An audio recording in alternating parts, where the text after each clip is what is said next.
পরবর্তীতে শেখ হাসিনার সংবিধানে রূপান্তর হয়েছে, সেই সংবিধানকে তারেক বাদের সংবিধান আমরা হতে দেব না। অতএব কথাবার্তা পরিষ্কার, গণভোটের একই সাথে একই দিনে দুইটা ভোট হয়েছিল। কয়টা?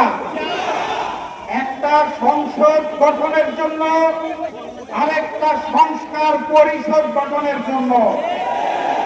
একই দিনের একটা ভোটের শপথ তারা নিয়ে বলেছে হালাল, আরেকটা শপথ না নিয়ে ম্যানেজ ভোটে জয়ী হয়ে বলতে চায় হারাম। একই দিনে এক ভোট যদি হালাল হয় তাহলে আরেকটা হারাম হতে পারে না।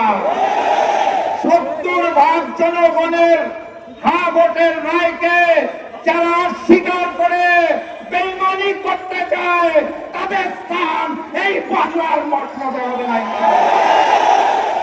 যাই বলা হয় তারা একটা শব্দ শুনিয়ে দেয়, কি সেটা? সংবিধান।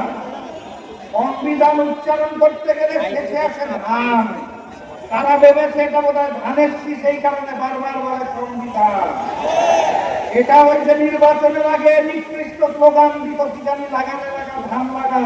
ওই ধান নয়, এটা ৭২-এর মুজিববাদী সংবিধান, যা পরবর্তীতে শেখ হাসিনার সংবিধানে রূপান্তর হয়েছে। সেই সংবিধানকে তারেক বাদের সংবিধান আমরা হতে দেব না।